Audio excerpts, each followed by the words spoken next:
আপা আসসালামু আলাইকুম। হ্যালো। আপা আসসালামু আলাইকুম। ওয়ালাইকুম সালাম ভাইয়া। কেমন আছেন?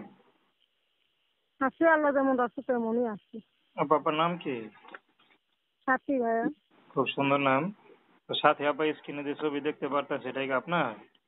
হ্যাঁ ভাই, এটা আমার ছবি। আচ্ছা, তো আমাদের ইউটিউবে কি জন্য আসলেন বলেন? আইসি রে ভাইয়া, অনেক কষ্ট নিয়ে আইসি। কি করব, বাবা নাই, বাবা মারা গেছে। মা একটা বয়স্ক মানুষ, মা কোনো কাজ করে না, মারেনি। আমি ঢাকা শহরে থাকি। অনেক কষ্ট ভাইয়া। দেশের বাড়ি সিলেট সুনামগঞ্জ।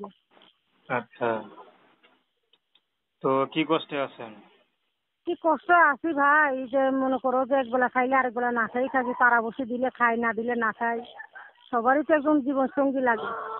অনেক কষ্ট নিয়ে আশা ভরসা নিয়ে আইছি একজন ভালো মনের মানুষ পাওয়ার জন্য। যারা দুঃখে পাওয়া যায় তারা তো সুখেও পাওয়া যায়, ভাই বিপদেই পাওয়া যায় বন্ধুর পরিচয়। তা তো অবশ্যই। তো এখন একজন ইউটিউবে কি ভালো জন্য মনের মানুষ আসলেন? পাই, সে যদি আমার ভালোবেসে পাশে থেকে সে যদি আমার একটা সেলাই মেশিন এর ব্যবস্থা করে দেয়, তারাই আমি জীবন সঙ্গী বানাবো, তার সাথে আমি জীবন সঙ্গী করবো। আপনার বিয়ে জীবনে শাদী তো ভরসা মনে কর সবারই আছে, জীবনে একজন মানুষের ভালোবাসা। আমার জীবনে কখনো ভালোবাসা হয়নি, বাসর ঘর হয়নি।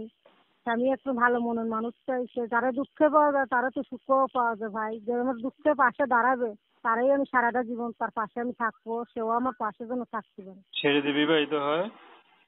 বিবাহিত কারো অবিবাহিত, আমি এখন বয়স্ক মানুষের চাই ভাই, যার ওয়াইফাই চলে মনে করো যে ওয়াইফ মারা গেছে, চলে গেছে। আমি একজন বিবাহিত লোক চাই। আমাকে সব বিবাহিত লোক ভাইরা ফোন না দিয়ে আমাকে বিবাহিত লোকরা ফোন দেয়, তা আমি খুশি আছি ভাইয়া। তো দর্শক, আপনার সাথে আপনার কথা শুনলেন, তার নাম্বারটি স্ক্রিনে দেওয়া আছে। তো প্রেম ভালোবাসা সাহায্য সহযোগিতা বিয়ে শাদী করা একান্ত আপনাদের ব্যক্তিগত ব্যাপার। তো আসুন আমরা 5 ওয়াক্ত নামাজ পড়ি, সর্বদা দেশের সেবা করি। আপু ভালো থাকবেন।